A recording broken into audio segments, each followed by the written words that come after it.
आज है 18 सितंबर 2025 दिन बृहस्पतिवार। Welcome back to KD Bharat. चलिए देखते हैं आज की 15 फटाफट बड़ी खबरों को। भारत सरकार अलग अलग कार्ड जारी करती है। इनसे योजनाओं और सेवाओं का फायदा लिया जाता है। ई-संजीवनी कार्ड पर घर बैठे डॉक्टर से सलाह की सुविधा देता है। कोरोना के बाद टेलीमेडिसिन और भी पॉपुलर हुआ। डॉक्टर से वीडियो कॉल पर बात हो सकती है। पैन कार्ड टैक्स और फाइनेंशियल कामों के लिए जरूरी है। ये आय का रिटर्न दाखिल करने में अनिवार्य है। आपकी आय और टैक्स की जानकारी इसमें रहती है। आधार कार्ड 12 अंकों का यूनिक आईडी है। इसमें बायोमेट्रिक और डेमोग्राफिक डेटा जुड़ा होता है और सरकारी और बैंकिंग काम में आधार जरूरी है। मोबाइल बैंक खाता, टैक्स रिटर्न सबसे काम आता है। आभा कार्ड हेल्थ रिकॉर्ड डिजिटली सुरक्षित करता है। ये डॉक्टर को इलाज में मदद करता है। मेडिकल रिकॉर्ड कहीं भी शेयर कर सकते हैं। यूपी में ट्रांसफर का दौर जारी है। मंगलवार को 16 आईएएस अफसर बदले गए थे। बुधवार को 7 आईपीएस अफसरों का तबादला हुआ। देवरंजन वर्मा लखनऊ प्रशिक्षण निदेशालय भेजे गए। डॉक्टर सतीश कुमार एसपी संबंध मुख्यालय बने। अभिजीत वर्मा मेरठ ग्रामीण एसएसपी बने। अतुल श्रीवास्तव रामपुर में तैनात हुए। ममता रानी चौधरी लखनऊ कमिश्नरेट बनी गई। शैलेंद्र कुमार सिंह गौतम बुद्ध नगर में भेजे गए। त्रिगुण बिसेन गाजियाबाद कमिश्नरेट बन गए। आईएएस स्तर पर भी बड़े फेरबदल हुए। लखनऊ प्रयागराज बरेली में नए मंडलायुक्त बने। विजय विश्वास पंत लखनऊ, सौम्या अग्रवाल प्रयागराज गई। अनामिका सिंह को बरेली की जिम्मेदारी मिली। जल्द ही बड़े अधिकारियों के तबादले होंगे।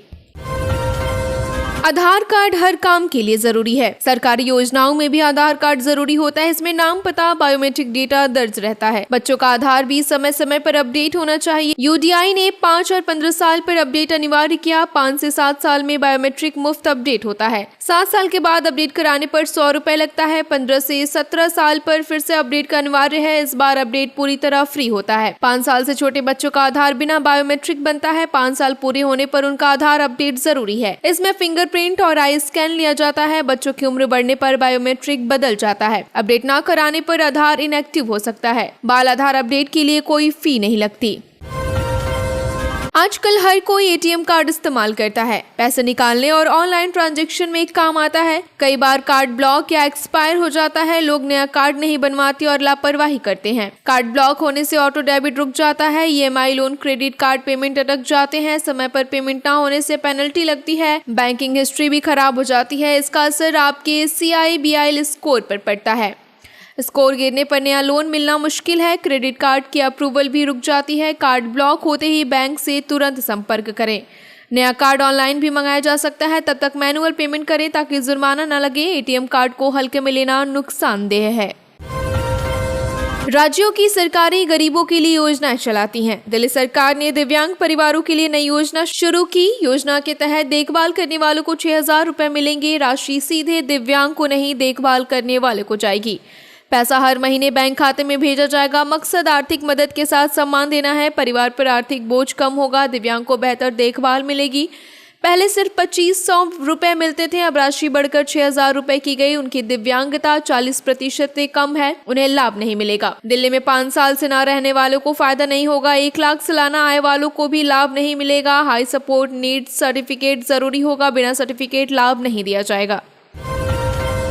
LIC देश के हर वर्ग के लिए कई स्कीमें चलाता है। उन्हें लोग सुरक्षित निवेश के तौर पर मानते हैं। एक खास स्कीम है LIC new children money bank plan. इसमें रोजाना 150 रुपए निवेश करने पर बड़ा फंड आता है। 25 साल में करीब 19 लाख रुपए तक का फंड तैयार हो सकता है। बच्चे की पढ़ाई या शादी जैसे खर्चों में काम आएगा। ये स्कीम नॉन लिंक्ड और पार्टिसिपेटिंग प्लान है। 0 से 12 साल की उम्र तक बच्चा शामिल हो सकता है। प्रीमियम मासिक, तिमाही, छमाही या फिर सालाना भर सकते हैं। 18, 20, 22 और 25 साल की उम्र पर मनी बैंक मिलता है। 18, 20, 22 साल पर सम एश्योर्ड का 20% वापस। 25 साल की उम्र पर 40% रकम और बोनस मिलता है। मिनिमम सम एश्योर्ड 1 लाख रुपए है। पॉलिसी अवधि पूरी न होने पर मृत्यु पर भी लाभ मिलता है। नॉमिनी को कम से कम 105% प्रीमियम का फायदा मिलता है।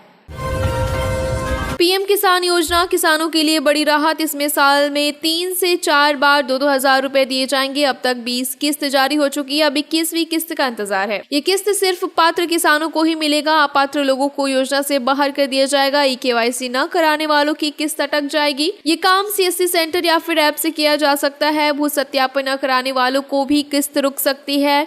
इसमें खेती योग्य जमीन की जाँच की जाती है। आधार और बैंक लिंक होना जरूरी है। डीबीटी ऑन होने पर ही पैसा आएगा। सरकार सीधे खाते में किस्त ट्रांसफर कर सही समय पर सभी कागज पूरे करने होंगे, तभी किसान को 21वीं किस्त का लाभ मिलेगा। यूपी सरकार ने आवारा कुत्तों पर नया नियम बनाया। अब कुत्तों को भी इंसानों की तरह जेल भेजा जाएगा। प्रयागराज के करेली में ये नियम लागू हुआ। पहले काटने पर कुत्ते को 10 दिन सेंटर में रखा जाएगा। इलाज और निगरानी के बाद छोड़ा जाएगा। छोड़ते समय उस पर माइक्रोक्रोचिप लगाई जाएगी। दूसरी बार काटने पर 10 से 15 दिन जेल होगी। आदतन कटखने कुत्तों को उम्र कैद मिलेगी। सेंटर में कुत्तों के लिए बैरक और आइसोलेशन वार्ड बने हैं। उन्हें गोद लेने पर ही रिहाई मिल सकती है। सुप्रीम कोर्ट ने पहले भी कुत्तों पर टिप्पणी की। डॉग लवर्स ने इस नियम का विरोध जताया। कई घटनाओं में कुत्तों के काटने से मौतें हुई। सरकार का मानना है कि इससे हादसे कम होंगे। अब आवारा कुत्तों की मॉनिटरिंग भी सख्ती से होगी।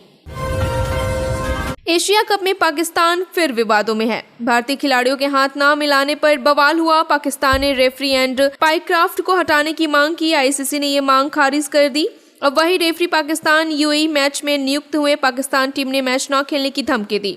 रिपोर्ट्स के मुताबिक टीम होटल से बाहर नहीं निकली। मैच देर से शुरू होने की संभावना। अगर पाकिस्तान नहीं खेला तो अंक यूएई को मिलेगी। पीसीबी का कहना है कि रेफरी ने पक्षपात किया। भारत ने कहा कि आतंकी हमले के पीड़ितों के लिए था।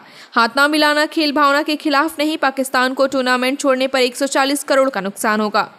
एससीसी में पाकिस्तान के ही चेयरमैन बैठे हैं। विवाद से पीसीबी की छवि को भी झटका लगा है। विश्व एथलेटिक्स चैंपियनशिप में नीरज चोपड़ा छाए रहे। पहले प्रयास में 84.85 मीटर थ्रो कर फाइनल में पहुंचे। ये डिफेंडिंग चैंपियन है और गोल्ड बनाना चाहते हैं। जुबिलियर वेबर ने 87.21 मीटर फेंक कर टॉप किया। पोलैंड के डेविड वेगनर ने क्वालिफाई किया। भारत के सचिन यादव 83.67 मीटर तक पहुंचे। उनके फाइनल की उम्मीदें ग्रुप बी पर टिकी हैं। ग्रुप बी में पाकिस्तान के अरशद नदीम भी उतरे। उनका पहला थ्रो 76.99 मीटर का रहा। वे लंबे आराम के बाद मैदान में लौटे हैं। फाइनल गुरुवार को खेला जाएगा। जो 84.5 मीटर पार करेगा या टॉप 12 में रहेंगे वही फाइनल में होंगे। अरशद ने सिल्वर और वाद लेच ने ब्रॉन्ज लिया था। नीरज का लक्ष्य लगातार दूसरा गोल्ड जीतकर इतिहास रचना है। रक्षा मंत्री राजनाथ सिंह ने बड़ा बयान दिया। कहा कि आतंकियों के खिलाफ अभियान किसी के दबाव में नहीं रुका। उन्होंने ट्रंप का नाम लिए बिना निशाना साधा। कहा कुछ लोग संघर्ष रोकने का दावा करते हैं पर सच नहीं। पाकिस्तान के उप प्रधानमंत्री ने भी यह साफ कर दिया। भारत ने किसी तीसरे पक्ष की भूमिका अस्वीकार की थी। हैदराबाद मुक्ति दिवस पर राजनाथ सिंह ने ये बात कही। बोले कि भारत पाक मसला पूरी तरह द्विपक्षीय है। अगर आगे हमला हुआ तो ऑपरेशन सिंदूर दोबारा चलेगा। ट्रंप ने दावा किया था कि उन्होंने मध्यस्थता कराई थी। भारत ने इसे कई बार खारिज किया। इशाक डार ने भी कहा कि भारत के मध्यस्थता से इनकार किया। ऑपरेशन पोलो और रजाकारों का जिक्र भी हुआ। राजनाथ ने कहा कि देश आज आंख में आंख डालकर जवाब देता है। भारत की अखंडता से बड़ा कोई मूल्य नहीं। बीबीओएससी कक्षा 12वीं की उत्तर कुंजरी जारी कर दी गई। ये दिसंबर 2024 परीक्षा की है। उम्मीदवार से biharboardonline.com से डाउनलोड कर सकते हैं। 20 सितंबर शाम 5 बजे तक आपत्ति दर्ज हो सकती है। इसके बाद कोई आपत्ति स्वीकार नहीं होगी। परीक्षा OMR आधारित थी और सभी विषय शामिल थे। उत्तर कुंजी विशेषज्ञ की मदद से तैयार हुई। बिहार बोर्ड ने 2025 की परीक्षा की मार्कशीट भी भेज दी। DEO कार्यालय से मार्कशीट स्कूलों को मिलेगी। प्रधानाचार्य छात्रों तक जल्द पहुँचाएंगे। आपत्ति दर्ज करने के लिए वेबसाइट पर लॉग इन करना होगा। रजिस्ट्रेशन नंबर और जन्म तिथि से लॉगिन होगा। सही उत्तर और प्रश्न का विवरण लिखना होगा। फॉर्म भरने के बाद सबमिट और प्रिंट आउट निकाले। प्रिंट आउट सुरक्षित रखना जरूरी है। कैलिफोर्निया यूनिवर्सिटी में ट्रंप प्रशासन पर मुकदमा किया। छात्रों और स्टाफ ने मिलकर केस दायर किया। आरोप है नागरिक अधिकार कानूनों का दुरुपयोग हुआ। UCLA पर $1.2 बिलियन का जुर्माना लगाया गया। रिसर्च फंडिंग रोक दी गई। प्रशासन ने कई शर्तें भी माने जाने को कहा। इनमें डाइवर्सिटी स्कॉलरशिप खत्म करना शामिल था। कैंपस पर प्रदर्शन रोकने की मांग भी थी। स्टाफ और छात्रों को डेटा सौंपने को कहा गया। UC प्रवक्ता ने कहा रिसर्च पर संकट मंडरा रहा है। हर साल यूनिवर्सिटी को $17 बिलियन मदद मिलती है। मुकदमे की अगुवाई कानूनी संगठनों की हार्वर्ड और ब्राउन की फंडिंग भी रोकी गई। कोलंबिया पर $200 मिलियन का जुर्माना लगा। बाद में $400 मिलियन का रिसर्च फंडिंग वापस हुई। दिल्ली यूनिवर्सिटी ने on spot mop up round शुरू किया। यह यूजी एडमिशन 2025 के लिए है। पंजीकरण 17 से 19 सितंबर तक चलेगा। सीटें भौतिक रूप से भरी जाएंगी। जिनको अब तक एडमिशन नहीं मिला वे आवेदन कर सकते हैं। नए उम्मीदवारों को 1000 रुपए अतिरिक्त शुल्क लगेगा। सीट आवंटन 23 सितंबर से शुरू होगा। प्रक्रिया फिजिकल मोड में होगी। छात्रों को ईमेल से बुलाया जाएगा। आमंत्रण पत्र दिखाना जरूरी होगा। पहले किसी कॉलेज में दाखिला लिए छात्र आवेदन नहीं कर सकते। जरूरी दस्तावेज भी मांगे जाएंगे। 10वीं और 12वीं मार्कशीट मार्कशीट और पहचान पत्र जरूरी है। आरक्षण प्रमाण पत्र भी लगेगा। इस चरण का आवंटन अंतिम होगा। WBPDCL ने नई भर्ती निकाली है। कुल 209 पदों पर आवेदन मांगे गए। इसमें 65 पद ओवरमैन के हैं, 144 पद माइनिंग सरदार के लिए हैं। आवेदन 22 सितंबर से 13 अक्टूबर तक होंगे। वेबसाइट wbpdcl.com.in पर फॉर्म भरना होगा। ओवरमैन के लिए DGMS प्रमाण पत्र जरूरी है। साथ ही माइनिंग इंजीनियरिंग में डिप्लोमा होना चाहिए। माइनिंग सरदार के लिए भी डिप्लोमा अनिवार्य है। DGMS की मान्यता प्राप्त योग्यता चाहिए। आयु सीमा अधिकतम 32 लाख रखी गई। आरक्षित वर्ग को छूट मिलेगी। ओवरमैन को 41,000 रुपए वेतन मिलेगा। माइनिंग सरदार को 27,000 रुपए वेतन मिलेगा। ऑनलाइन फॉर्म से डॉक्यूमेंट अपलोड करना होगा।